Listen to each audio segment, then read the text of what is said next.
السلام علیکم، میں ہوں علیشوا خان، جذبات کہانی اسٹوڈیو میں خوش آمدید۔ اگر آپ کو سچی اور جذباتی کہانیاں پسند ہیں تو سبسکرائب، لائک اور شیئر ضرور کریں۔ 3 سال ہو گئے تھے۔ 3 سال سے زینب اپنی ماں کی قبر پر جاتی تھی، پھول چڑھاتی تھی، فاتحہ پڑھتی تھی اور روتی تھی۔ مگر آج اس نے کچھ اور دیکھا۔ قبر کے اندر سے کوئی آواز آ رہی تھی، اور جب اس نے کانوں کو قریب کیا تو آواز نے کہا، بیٹا میں زندہ ہوں۔ لاہور کے امیر ترین علاقے میں حاجی یعقوب خان کی حویلی تھی، مگر آج اس حویلی میں ماتم تھا۔ 3 روز قبل سلمہ بیگم بیمار پڑی تھیں۔ ڈاکٹروں نے کہا پتہ نہیں کیا بیماری ہے، اور پھر ایک صبح سلمہ نے آنکھیں ہمیشہ کے لیے بند کر لیں۔ میری سلمہ، تم مجھے چھوڑ کر کہاں چلی گئی؟ امی اٹھو نا، پلیز اٹھو، میں نے آپ کو بہت کچھ کہنا ہے۔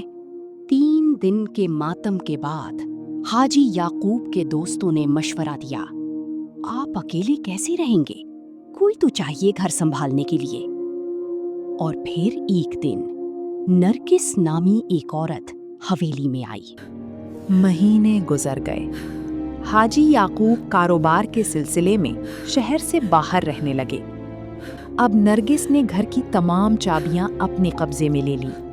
وہ زینب کو نوکرانی کی طرح کام کراتی ہے۔ زینب خاموشی سے سب کرتی ہے، مگر اس کی آنکھوں میں آنسو ہیں۔ ایک روز حاجی یعقوب واپس آتے ہیں۔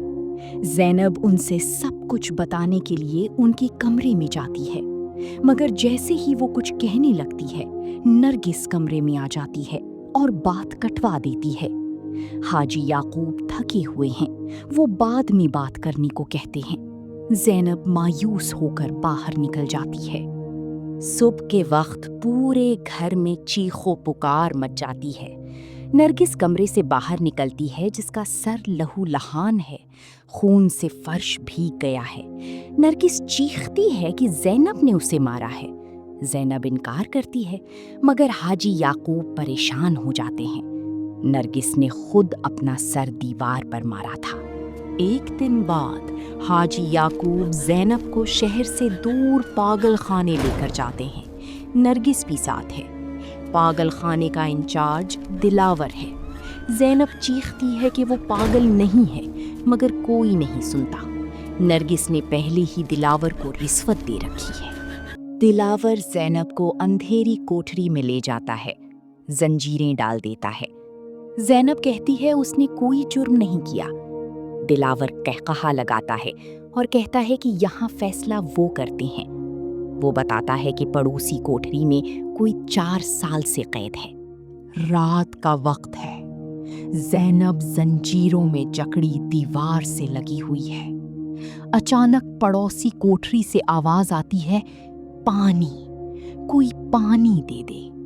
زینب پوچھتی ہے، آپ کون ہیں؟ آواز پانی مانگتی ہے۔ پھر آواز پوچھتی ہے، نام کیا ہے؟ زینب کہتی ہے، زینب۔ آواز کانپ جاتی ہے۔ زینب بنت یعقوب؟ زینب چونک جاتی ہے۔ طوفانی رات ہے۔ بجلی گرنے سے زینب کی کوٹھری کا تالا ٹوٹ جاتا ہے۔ زینب باہر نکلتی ہے اور پڑوسی کوٹھری میں جاتی ہے۔ وہاں وہ اپنی ماں سلمہ کو بیڑیوں میں جکڑی ہوئی پاتی ہے۔ سلمہ بتاتی ہے کہ نرگس نے اسے زہر دے کر یہاں قید کروا دیا تھا۔ زینب ٹوٹ جاتی ہے۔ صبح کی اذان ہوتی ہے۔ دلاور زینب کی کوٹھری میں دیکھتا ہے تو وہ خالی ہوتی ہے۔